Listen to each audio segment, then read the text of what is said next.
Praise lord. మీ అందరికీ దేవుడు నమ్మడం అందరూ బాగున్నారా? ఈరోజు దేవునికి వాగ్దానం, దేవుడు నీతో నాతో మాట్లాడును గాక. చూద్దామా? కీర్తన గ్రంథం 23వ అధ్యాయం 6వ వచనాన్ని మనం చూడగలిగితే దావీదు మహారాజు ఈ రీతిగా మాట్లాడటం ప్రారంభిస్తున్నాడు. ఏమంటున్నాడంటే, చిరకాలము యెహోవా మందిరంలో నేను నివాసము చేసేదను అని చెప్పడం ప్రారంభిస్తూ ఉన్నాడు. దావీదు అంటున్న మాట, చిరకాలము నేను దేవుని సన్నిధిలో యెహోవా మందిరంలో నివాసం చేయాలి, నివాసం చేసేదను అని ఒక డిక్లేర్గా చెప్పడం ప్రారంభిస్తూ ఉన్నాడు. ప్రియమైన దేవుని బిడ్డలారా, ఈ ఆదివారం రోజున మీరు దేవుని మందిరానికి వెళ్ళడానికి సిద్ధపడుతూ ఉన్నారా? దావీదైతే అంటున్నాడు, చిరకాలము దేవుని మందిరంలో నివాసం చేస్తానని. మీరు ఒకవేళ ఆదివారం కూడా మందిరానికి వెళ్ళకుండా, ప్రార్థన సమయాల్లో ప్రార్థనకు వెళ్ళకుండా ఒకవేళ నిర్లక్ష్యంగా ఉన్నారా? దావీదు కలిగినంత భక్తి మనందరికీ కలిగి ఉండాలి.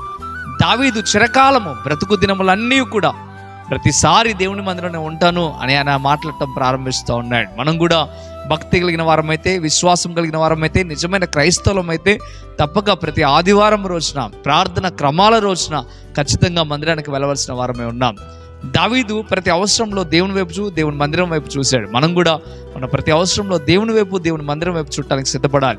ఈ రోజున ఒకసారి ఆలోచించండి, అర్థం చేసుకోండి. నిజంగా మనం దేవుని వైపు చూస్తున్నామా? దేవుని మందిరానికి వెళ్ళడానికి సిద్ధపడుతున్నామా?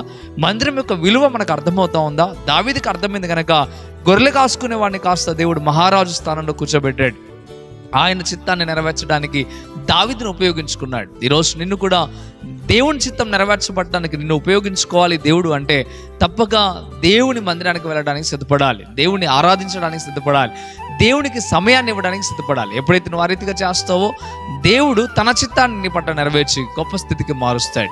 ఉదయకాల సమయంలో తేటగా దేవుడు నీతో మాట్లాడుతూ ఉన్నాడు. ఎక్కడైనా మందిరాన్ని నిర్లక్ష్యం చేయకు, ప్రార్థన నిర్లక్ష్యం చేయకు, దేవుని నిర్లక్ష్యం చేయకు.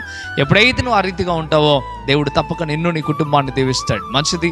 ఈ మాటలు నీ జీవితంలో ఫలించాలని ఆశిస్తూ ఉన్నాను. నీకు కూడా అదే ఆశ కలిగి ఉన్నట్లయితే ప్రార్థనలోకి భవించండి. ప్రార్థన చేద్దాం. పరిశుద్ధుడా, గొప్ప దేవుడా, మీకు లెక్కలేని స్తోత్రం నైనా. ఈ ఉదయకాల సమయంలో తేటగా నీ ప్రజలతో మీరు మాట్లాడారు, అందుని బట్టి వందనాలు అయ్యా. ఈ పునరుద్ధాన దినమునందున ఈ ఆదివారం రోజున ప్రభువా, నమ్మకముగా యథార్థంగా నీ సన్నిధిలో గడపగలిగిన కృప నీ బిడ్డలకు కలుగుచేయమని బ్రతిమలాడుతూ ఉన్నాను ప్రభువా. మీకు వందనాలు. ఎంతోమంది ఈ దినాన్ని కూడా దొంగిలిస్తున్నారు. ఆ రీతిగా ఉండక నీ సన్నిధిలో గడపగలిగిన కృపని బిడ్డకు దయచేయమని, అదే రీతిగా ప్రభువా దావీదుకున్న ఆశ మాలో కూడా ఉండుటకు సహాయము దయచేయమని అయ్యా. నీ కృప చేత నీ కుటుంబాలను అయ్యా మీకు వందనాలు.